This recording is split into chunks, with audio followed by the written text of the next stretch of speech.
Hey guys, this is Visual J, and I wanted to do a beat breakdown.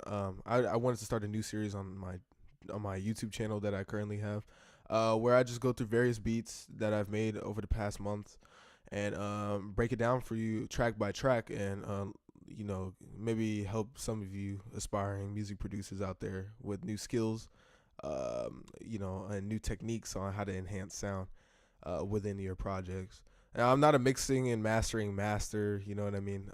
I do a little mixing here and there, mastering. I don't really touch, I outsource for that. So you're not going to see a lot of that in here. This is just more so the basics of like breaking a beat down to the wires of measures and how to kind of construct your normal, not so typical, but add your own little spin to things. So I'm gonna play the beat for you guys first. It contains the intro, the chorus, and then a verse track. So here we go. Actually, let me full screen this.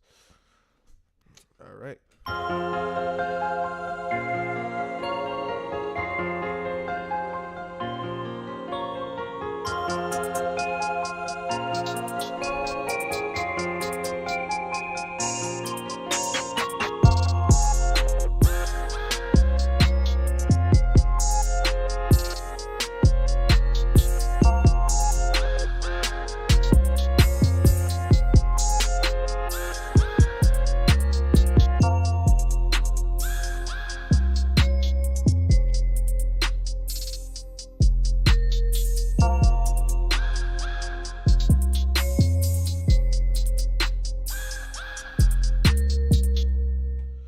All right, so that was the pretty much the main part of the beat. Oh shoot, there's a little mistake right here. Okay, cool.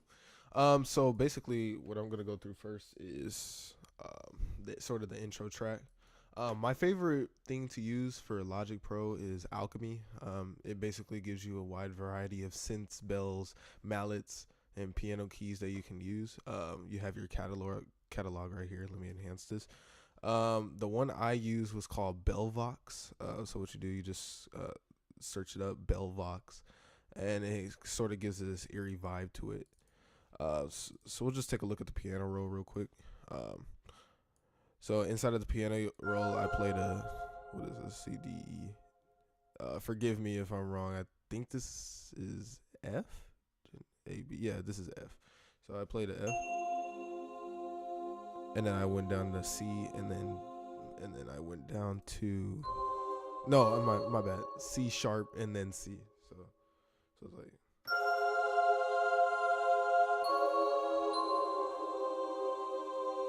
so that's the original sound I started off with, and then I got kind of lucky and I went into the loops because I was just feeling a little lazy today, and I found sorry, it's gonna have to load real quick. It always does this while it loads up. It's going to take forever. Please stop with the ball of death. Thank you. Okay. So with this, okay, ball of death again. Bear with me, guys. My gosh, oh my gosh. Okay, cool. So with the ball of death, you have my bad, not the ball of death. With your piano, that I found, it's called Romantic Piano 12. It was in the loops. So what I did, I just literally found it the way it was, and it just so happened to be the same key as the Bellvox that I was using. So it sounded like this.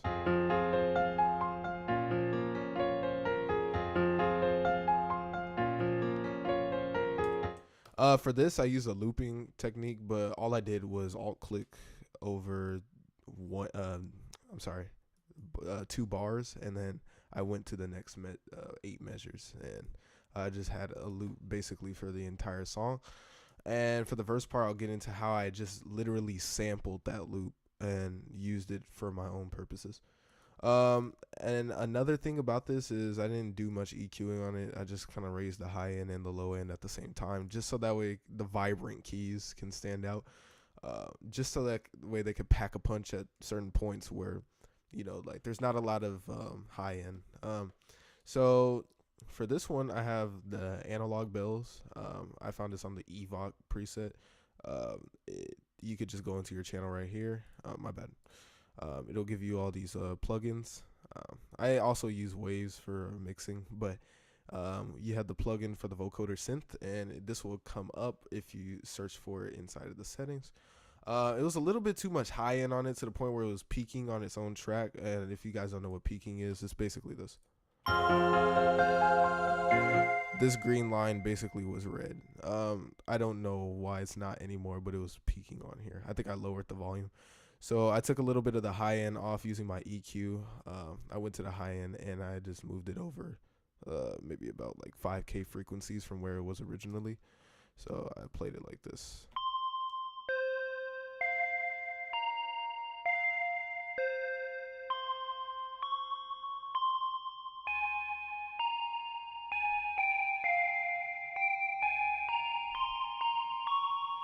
My favorite thing to do with these is called question and answer, and I kind of learned this from Hans Zimmer through his masterclass.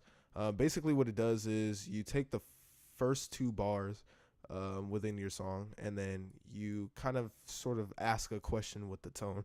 So it's like, and then you kind of need a follow up to that to make it resolute. That's what appeals to our ears. So bringing it back to its original note, and then give it another question. Kind of like a descend. It's almost like it's not final, and then you finish off with this. All right. So in turn, I have the intro, which goes like this all together.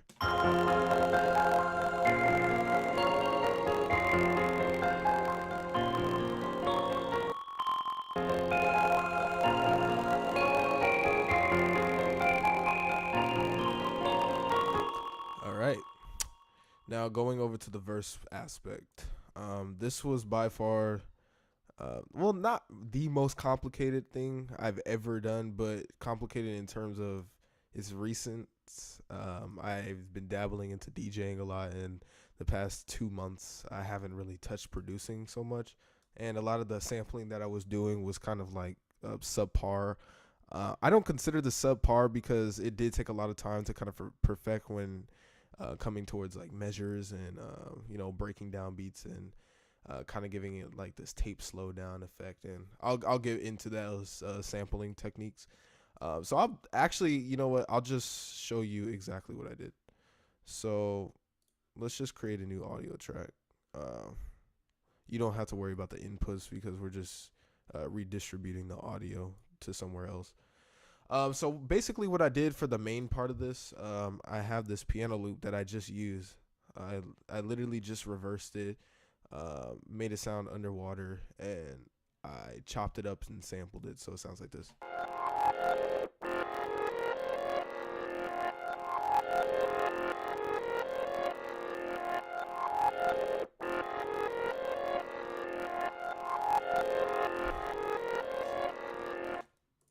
Now, this is a simple technique that you could do if you're short of samples. Literally find any loop that you can find if you're not feeling it in the mood to actually play something original. Like I can play this, but I just did not think of it on the spot because I just kind of had a block. Whenever I have blocks, I just go to the loops packs, which is right here in the top right. So basically what I did, I took the piano and I played it slow.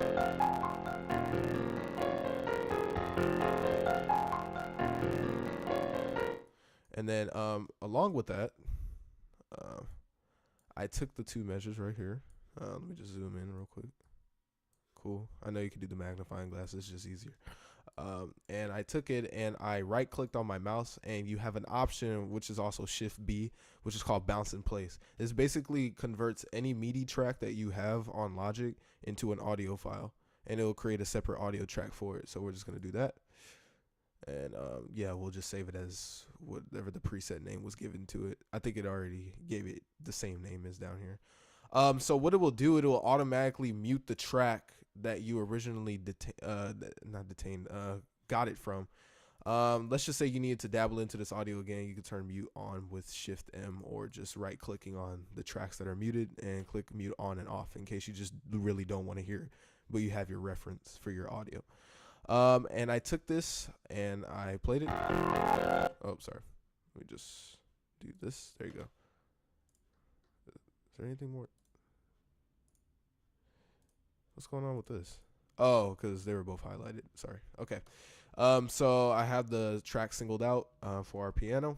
And what I'm going to do is I double click on it and it'll bring you up to the audio preferences for this one track. Not preferences, I'm sorry, the functionalities. So you have the track version itself where you can like reduce any gain. What else? You can crossfade with other audio snippets, but this is more like simplified version of what can actually be done. I dabbled into the file portion of the audio track and I clicked function and there's a reverse option. This basically literally reverses the track in place. So yeah, here we go. It doesn't affect anything else within your project. So I'm going to start off with this.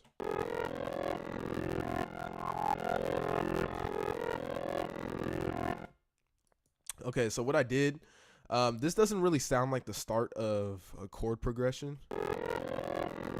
It sounds like the finale. So what I did, I took the second part, which actually sounds like the start reverse, and I cut it using Command T. I'm using a Microsoft keyboard though, so bear with me. Command T, and then I shifted over here. Actually, let me turn on the setting so that way you can see which keys I'm clicking, just in case you need a simple reminder real quick. It takes a while for the system preferences to load up, so while that's happening, I'm gonna do this. So within your command keys, I basically just switch these around, the old switcheroo. Yeah, so it starts to sound like this.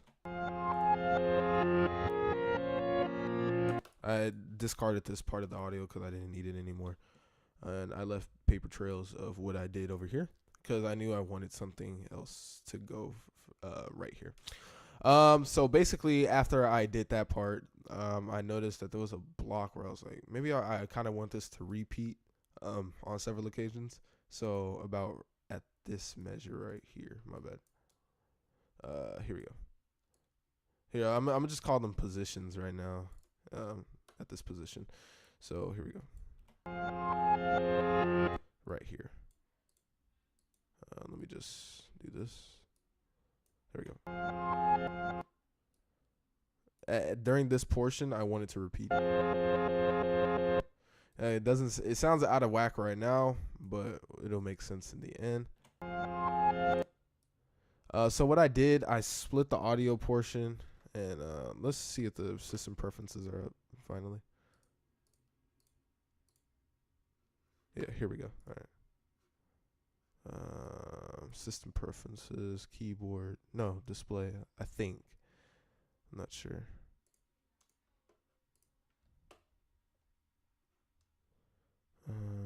Turn keyboard backlight on. No. Sorry, y'all. Shortcuts. Display. That's not it at all. Input sources. Yeah, I'm not sure how that works, but we'll come back to that. So basically what I did, I cut the portion off that I needed off of the track. Sorry, I cut the wrong portion. Okay, here we go. So I cut the portion that I wanted to repeat, and I basically made a 1/16 out of it, basically by repeating the one part of the track that I cut. So I copy and pasted this as it was because 3 of these made a 1/16. And if you don't know what a 1/16 is, I'll demonstrate it with the hi-hat. Put on my note repeater. It basically sounds like this. You heard that, so yeah. Okay, so with that being said, I made the audio track sound like this. But notice how it kind of sounds a little staticky. So what I did was called a tape slowdown effect. So what that is you know when you stop a how can I say it, like a vinyl or a cassette tape, and it has this winding down sound. I basically enhanced that by like 10 times greater the speed. So what you do is you click on the audio region in which you want to slow it down. and then you're gonna have a speed up effect right here, so that way it kind of sounds like when it stopped, it kind of started up again, as if you like turned the ignition on to the audio track, or you just started up the audio again and it took a while to wind up. So you're gonna go to your track. I mean, my bad, your region, and you're gonna notice these things called fade in and fade out. This affects the ending and beginning of the track based off of how many values you input. So for example, let's say I wanted to fade out like 25. I don't know what these values really represent, but you can kind of like line them up with the measures that are up top and see kind of where you want it to hit. So we're not gonna mess with the fade in right now. We're gonna mess with the slow down and speed up effects. So these are your speed up and speed slow down effects. What I did, I created a value for, I think it was like 200. It may have, no, I'm tripping. It's 50. Yeah, here we go. So I created the value of 50 to make the slowdown effect affect this part of the audio region. So where the 1/16th does its thing, at the very last part of the half measure, it'll slow down as if the tape stopped, give it a pause effect within the track, and then it'll speed back up again right here where I add a speed up effect of 50 of a 50 value. So it'll sound like this. It's a little dusty, but you can work with it. And that was basically it for the main sound. Oh, and my bad. I'm sorry. I'll do this part one time. For the effects, I just basically EQ'd it to where the low end isn't represented as well within the track. And let me undo that. My bad. Okay. I did it to where the low end wasn't represented as much in the track, and the high end was kept just enough to kind of like shade over the main parts of it, so that way the frequencies aren't blasting. So in turn, it sounds like this. Oh shoot, my bad. Doing this, I created more room for my basses to kind of hit harder, and also for the mid range to expose itself a little bit with the bell Vox that I created again. I literally just took the piano roll from the original, and then I took all of it down an octave. So I just Command A and then shifted all the way down like this.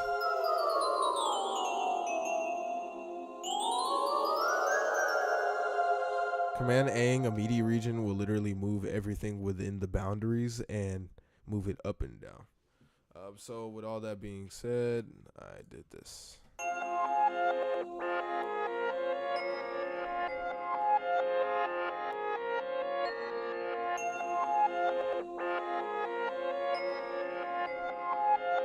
Okay. Now to the more complicated part of it is the hi-hats. I mean, it's not really that complicated. I got these hi-hats off of a Metro Boomin drum pack that I found for free online. And I basically put my own little twist on it. They've already been edited to the point where like I put them inside of an EXS24. I'm not gonna explain how to do that. It's a complicated process. So basically the hi-hats, they sound like this. And when you put one audio file into an EXS24, what it does is it pitches up and down depending on the setting that you have. So let's say I just put one in from the key range of C-2 to G8, which is basically every key on the piano that's you can possibly think of. And I don't apply the pitch setting, it'll sound the same throughout each key that I hit. So it's almost like it's not assigned the tone. So, but let's say I click pitch, it'll pitch up and down my hi-hats, and that's how you kind of hear those hi-hat rolls in your typical hip-hop tracks that gain a lot of traction because they use sampling plugins. So yeah, so what I did for this was I created a 1/16 for, I created a 1/32nd. I want to call it that. That's basically the rate at which, that's just the time signature of not the time signature. I'm getting it all mixed up. Sorry. Here we go. The rate. Here we go. So this is basically the rate at which the keys are being hit and how much they're repeating. What I used was the note repeat. You can click it in the drop down and then note repeat. And then when you hold down a key on your MIDI device that you're using or your keyboard by doing Command K, it'll loop that sound. Now, if you have a modulation wheel, what that does is you could literally like adjust it. Some Akai devices, and along with a lot of other instrumentations like Native, they have this wheel that you can adjust, almost like a pitch wheel, but it's right next to the pitch wheel, and it'll move between the measures that you have. So it'll move to 116 to 132 to 164. Anyways, besides the point, I use those as reference. What the heck did I just do to my hi-hats? Let's undo that.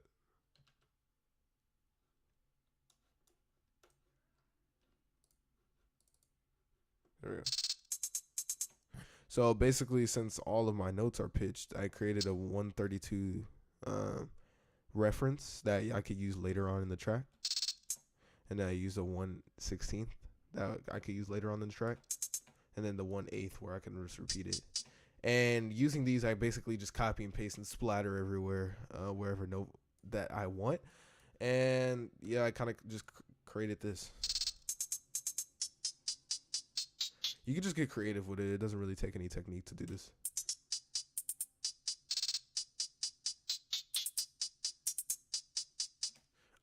Yeah, in combination with the track, it sounds like this.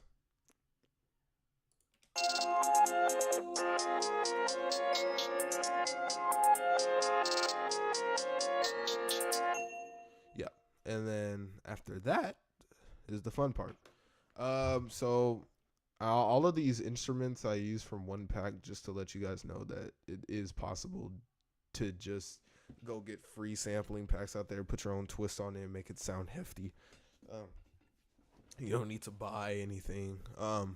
If people are offering things for free, just make sure you have the techniques in order to create the sound that you want.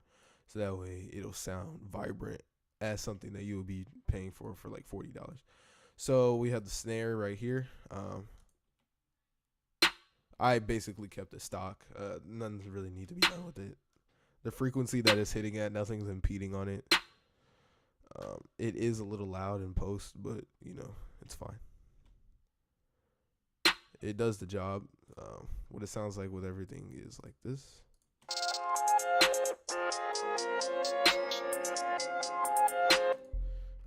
And yeah, I have this bell that I used. Sorry. What I did with it, it sounded like this. I used a pitch shifter. This could be found in your plugins for audio. You go to, I'm sorry, is it Dynamics? No, it's, sorry, I have to find it real quick. Pitch, there we go. Pitch shifter and then stereo.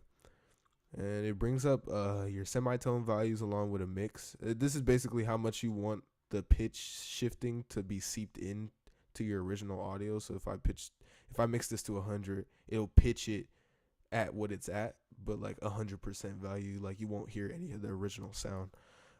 So I already have this in place right here where I pitched it up I used the mix of the pitch to the max to where you can't hear the original audio.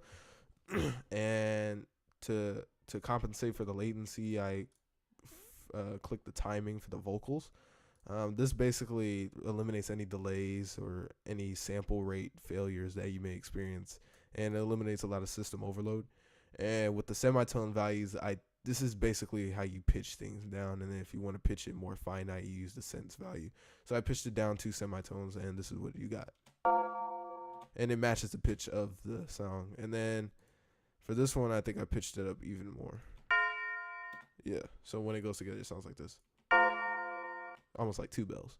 Anyway, now to my favorite bass. I created this bass on my own. I don't know how, don't know when, don't know why. I did a lot of EQing along the low end. It eliminates a lot of the high end. So that way when the kick hits around this region. So some of the bass is kind of combining with what's open for the kick. And you have this sound.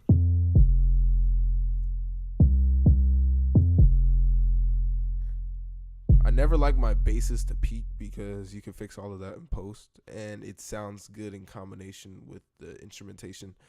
Um, I didn't occupy any high end because a lot of the main sounds occupy this region, so I just canceled that out. And this is what you have.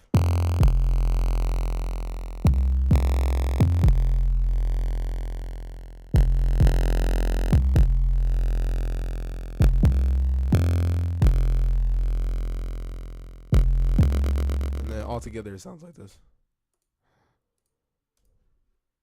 Here we go.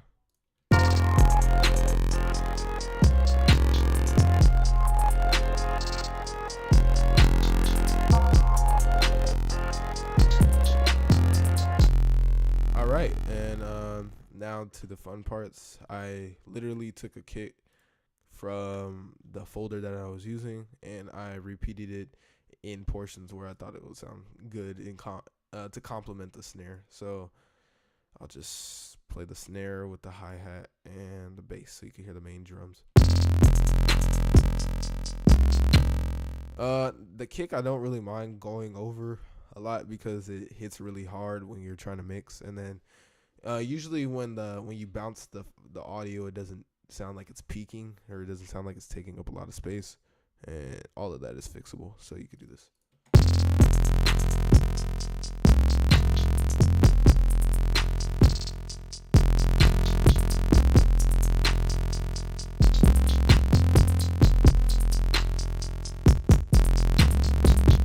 There's a little tweak right there that I have to fix, but I have an open hat right here that I took a lot of high end off of because it was taking up too many frequencies and it was sounding a little distorted, so it sounded like this.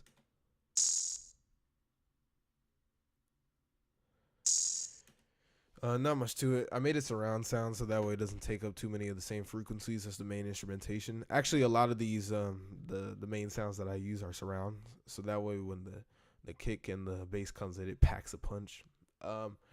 And I have another open hat right here, so it goes like this.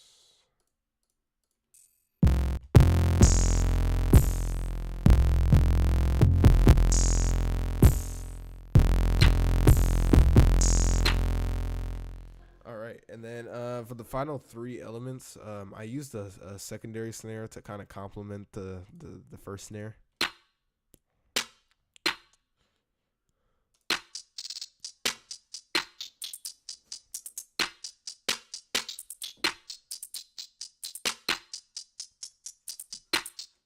And then along with that, I used a snare roll from a ESX24 snare that I had. Same concept as the hi-hats. I just pitched them down right before the drop. And then I have a SpongeBob vocal Vox that I used. Kind of like a perk. I added a lot of tape delay. I set it to a 1/4 delay, so it goes like a lot of dry, so that way it hits, and then a lot of wet, so that way you can hear the delay clear as day.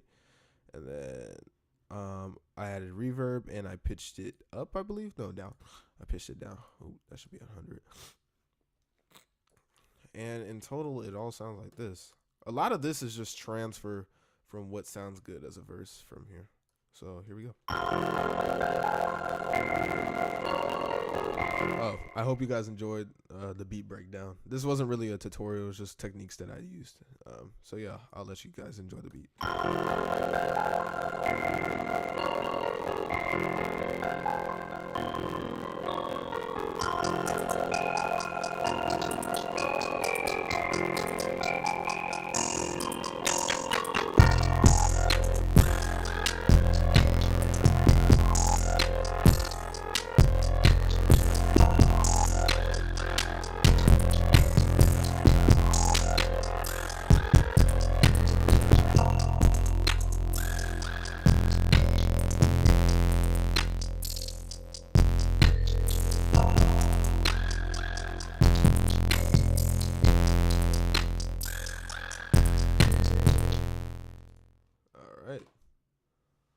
And that's about it. All right, cool.